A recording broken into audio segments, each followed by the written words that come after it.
Hi guys, today we're going to take a look at my rod, reel, and chatterbait setup that I fish typically throughout the year to be pre-spawn like it is down here in Florida right now.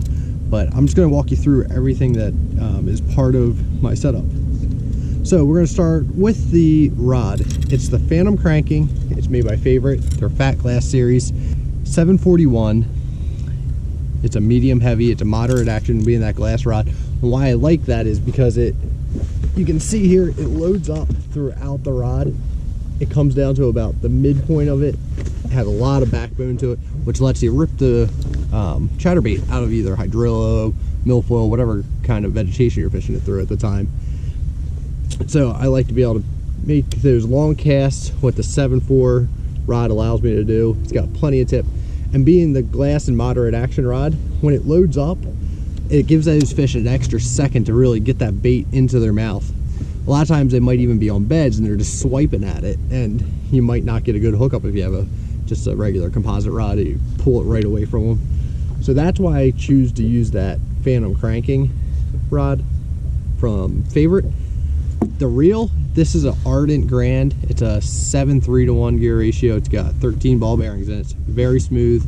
It's great all-around reel. I've been using them for the past 3 years. You can see that this was actually one from 2 years I've been using this thing, and it's got some reel rash just from bouncing around there, but it still works just like day one when I got it. I keep the settings on mine pretty low, minimum on the braking system. Over here you can adjust your spool tension knob, which you can see right here, to adjust how far you can cast and minimize the backlashes. The drag system's here.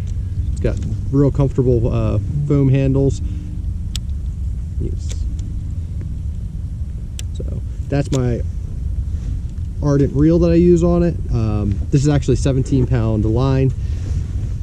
I just like that because it lets me really be able to rip out the bait through the hydrilla or milfoil, whatever you're fishing around. You don't have to worry about breaking it off, especially when you get those big bites, because this is accounted for my biggest 3 fish, this jackhammer.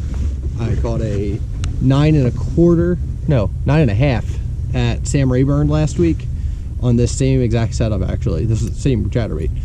Then last year I caught a 8.25 on Seminole in practice. And what was the other one? The other one was actually off at Lake Fork. I was fishing off the bank the one time the day before I went out with a guide in college, and I caught a 8-pounder, just ripping a chatterbait right out of the hydrilla there.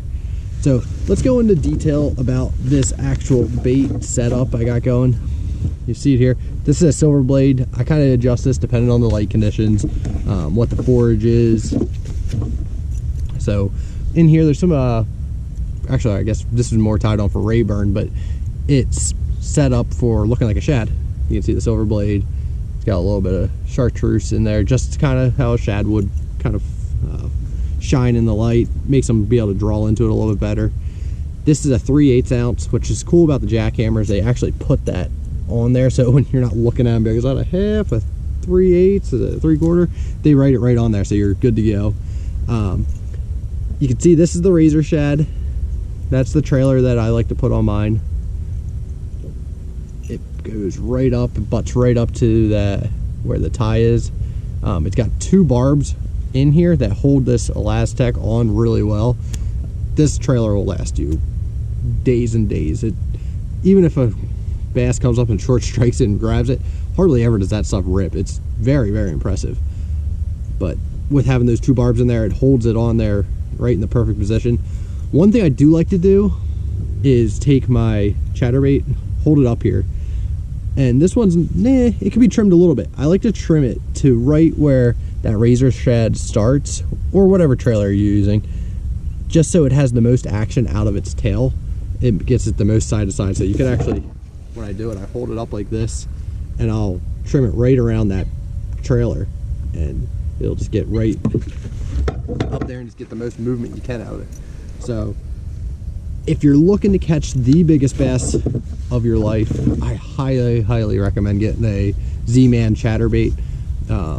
You can use the Jackhammer, you can use the original, the Elite, it doesn't matter. They're all great baits. I prefer the Jackhammer. It just has a little bit harder of a thud to it, and I think that helps draw those fish in from a distance and get those real big bites. But if you lock this into your hand during this pre-spawn and right around the spawn, I can almost guarantee you're going to catch a giant. So thanks for taking a look at my chatterbait setup.